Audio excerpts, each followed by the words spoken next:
Hello, Rhode Island. I'm honored to be with you, even if it's by video. I just want to say a big thank you to George and Patrick, Cheryl, the entire team for doing such an outstanding job leading the Rhode Island Federation. And to all our frontline heroes, thank you for getting us through the COVID pandemic. Your resilience is inspiring, and you were, are, and always will be essential.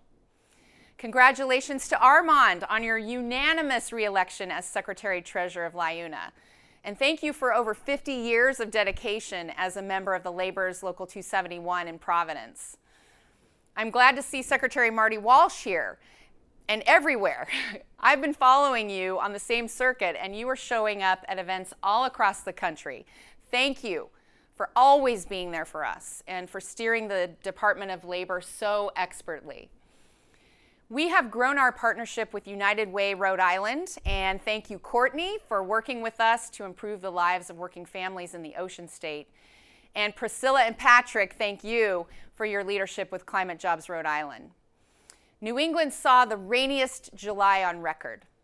And just a few weeks ago, smoke filled your skies from fires blazing thousands of miles away on the West Coast. The impacts of the climate crisis are clear. We have to transition to a clean energy future. The question is how?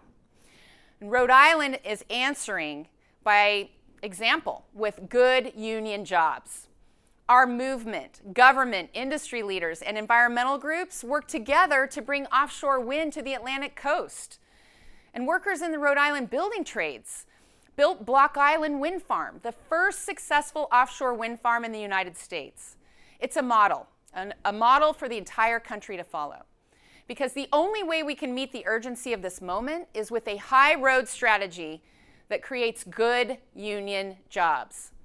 And at the root of the climate crisis is skyrocketing inequality and the threat of energy and technology transitions being balanced on the backs of working people, and we can't allow that to happen.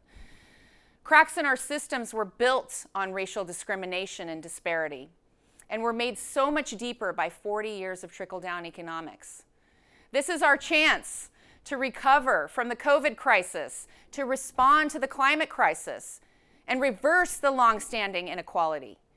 We can make progress for racial justice, for gender equity, for working families in our communities through the economic empowerment of good union jobs. And that means the clean energy future will be unionized. That means removing the barriers like the fear of getting fired when we stand together in unions. We are building a bold, dynamic, and inclusive labor movement to meet this moment. Through our apprenticeship programs, the labor movement is a bridge to high growth, high demand, clean energy jobs. And we are laser focused on recruiting women, people of color, veterans, the formerly incarcerated. And with the Build Back Better Act, we are at an inflection point.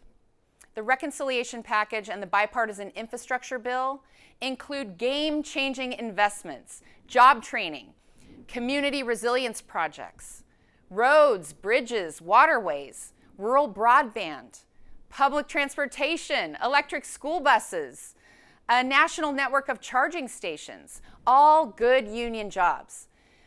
And a key piece of the PRO Act will be included as well, the penalties for employers who violate our right to organize. This could be a tipping point for clean energy industries. Plus paid family and medical leave, childcare investments, and universal pre-K, because we know care is also critical infrastructure, and we need it for those who've been sidelined by caregiving responsibilities during the pandemic.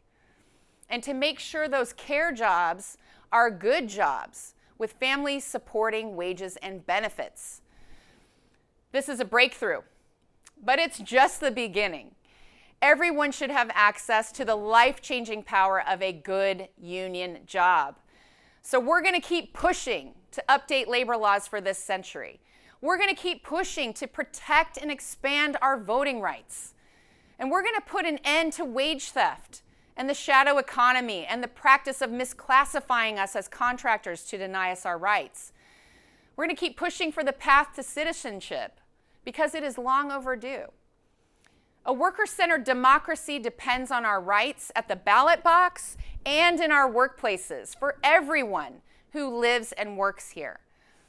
As one united labor movement, we build pressure and we grow power. Together, we are such a uniting and uplifting force for good. We fight for every single working person in this country. And like Rhode Island is showing, we can be the engine that propels us to the equitable clean energy future. So keep it going, keep up the great work. Thank you, Rhode Island Labor. I'm so excited to see where we go from here.